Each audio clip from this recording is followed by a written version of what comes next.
ada sebuah ironi yang sering kita sebut sebagai bencana alam. Kita terbiasa menyalahkan langit atas hujan yang turun atau menyalahkan air yang meluap. Tapi benarkah alam sejahat itu? Atau jangan-jangan kita sendiri yang sedang menulis naskah kehancuran kita?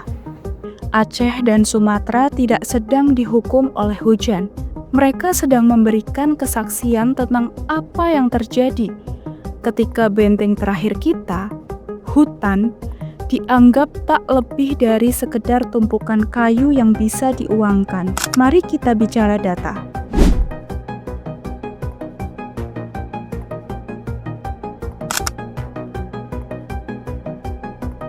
Kita kehilangan jutaan hektar tutupan hutan.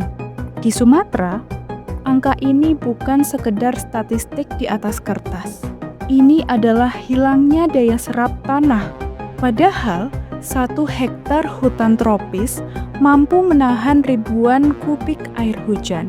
Ketika hutan ini dikonversi menjadi lahan monokultur, kita sedang mencabut penyerap alami bumi. Maka saat hujan datang, air tak lagi punya tempat untuk pulang. Ia lari ke pemukiman, membawa lumpur, dan menghancurkan masa depan.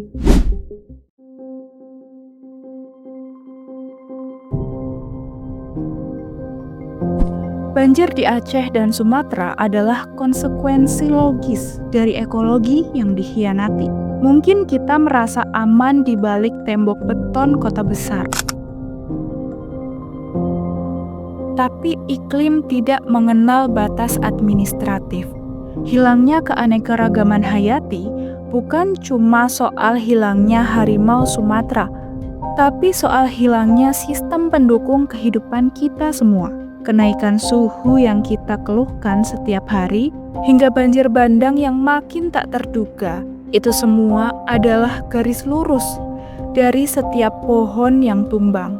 Kita terhubung lewat nafas yang sama, namun seringkali kita lupa siapa yang memproduksi oksigennya. Namun di sela-sela kehancuran, ada harapan yang tumbuh.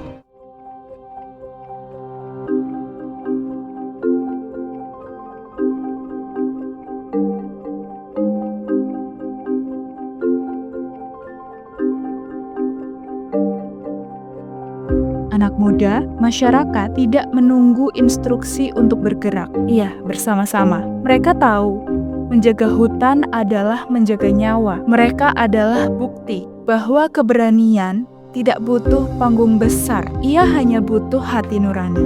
Menjaga lingkungan hari ini adalah bentuk patriotisme paling nyata. Karena mencintai Indonesia berarti mencintai tanahnya, airnya, dan hutannya, bukan hanya simbol-simbolnya. Kita butuh lebih dari sekedar kata prihatin. Kita butuh aksi nyata. Di media sosial, kita butuh keberpihakan yang nyata. Kita punya 2 pilihan, terus menjadi penonton dari kepunahan kita sendiri, atau menjadi bagian dari solusi. Gunakan hak bicaramu untuk menuntut kebijakan yang memihak pada keberlanjutan, bukan sekedar pertumbuhan sesaat. Generasi kita sering disebut sebagai pemimpin masa depan, tapi apa gunanya memimpin masa depan di atas bumi yang sudah mati? Jangan biarkan anak cucu kita nanti hanya mengenal hutan dari buku sejarah atau mengenal harimau Sumatera dari video arsip. Banjir bandang di Sumatera adalah pengingat, alam tidak butuh kita, tapi kitalah yang butuh mereka.